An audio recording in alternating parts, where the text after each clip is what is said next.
আছি, সাবস্ক্রাইব করে দেবে, তোমাদের লাইক করবে, তোমার সবাই কেমন আছো? আজকে সকালটা দেখো, আমি আমার মাম্মামকে দিয়ে শুরু করলাম। বাবি এখন সবে ঘুম থেকে উঠেছে, বুঝতে পেরেছো?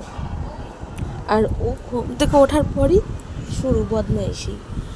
এখন এবারে বিছনার অবস্থা একদম বাজে অবস্থা, এখন গোছাতে হবে, কত কাজ। এখন এই রুমটা আগে পরিষ্কার করব, তারপর যাব হচ্ছে ওই দিকের রুমে, মানে এখানে মা বাবারা থাকে আর কি। এখানে মা সেটা করছে, চা ফা করছে। এখানে আমার ছেলে বসে পড়েছে, ঘুম থেকে উঠেই গামলা নিয়ে খেলনা নিয়ে বসে পড়েছে। এই এই গামলার মধ্যে ওর পুরো ভর্তি খেলনা থাকে, এই খেলনা নিয়ে বসে পড়েছে খেলতে।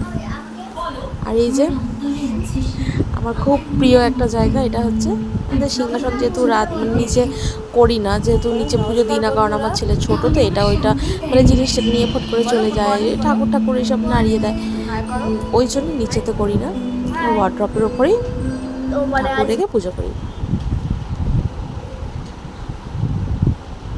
এখন মুডটা ওর ভালো নেই খুব একটা।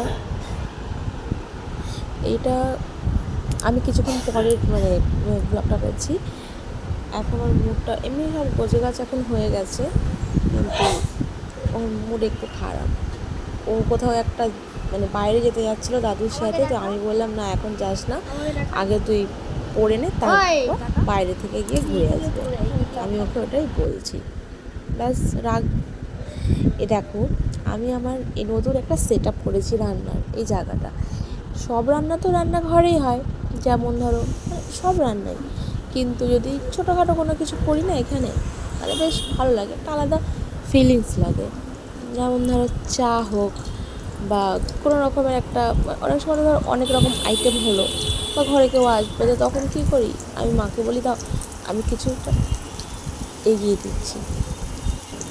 মানে ধরো কোনো রকম ভাজা হোক, যেমন 5 রকম ভাজা হোক, বা তারপর কোনো রকম শাক বা কোনো রকম 5 মিশালি একটা তরকারি, যেটা দিয়ে বসিয়ে দিলাম। এবার ওটা ওর মতো হতে থাকছে, আমি কী করি ওরই মধ্যে ওটাকে বসিয়ে ইন্ডাকশনে আমার মতো কাজ করতে থাকি। ধর কোনো কিছু ছেলেকে পড়াতে বসাই, না কাজ করি, বা মানে কিছু না কিছু একটা কাজ করি, এটা আস্তে আস্তে হয়। আবার ঘুরে এসে একটু খুললাম, একটু নেড়ে চেড়ে দিলাম, নুন মশলা দিয়ে আবার ঢাকা দিয়ে রেখে দিলাম, ছেলেকেও পড়াই। আর পাশেই হচ্ছে আমার বেড, তো মানে পড়াতেও আমার তরকারিটা আমি দেখতে পারি, আমার অসুবিধা হয় না, তো ওই জন্য। আর এখন যেন ফোনটা আমার ছেলে ধরেছে, আমি ওকে বললাম যে বাবু একটু ধরতো, ও ধরে ভিডিওটা করছিল। তো আমার 5 রকমের ভাজা তো হয়ে গেছে। এবার যেটা এখন করবো ফাইনালি হচ্ছে পোলাও। তা আমি যেহেতু মানে কী বলবো অতটা, আর আজ মানে আজকে যে আমরা করবো পোলাও সেটাও ঠিক ছিল না হঠাৎ। তো আজকে আমাদের কোনো রকম পোলাওর প্রিপারেশন ছিলই না, কিন্তু তবুও ওই ইচ্ছা হলো, একটু মুড হলো যে চলো একটু পোলাও খাই।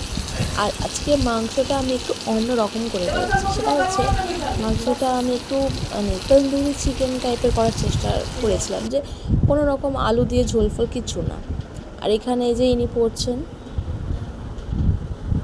এটা হচ্ছে ছাদে, আমরা ছাদে গেছিলাম বিকেলবেলাতে, খাওয়া দাওয়ার পরে একবার ছাদে গিয়ে একটু ঘুরে এলাম ছাদ থেকে।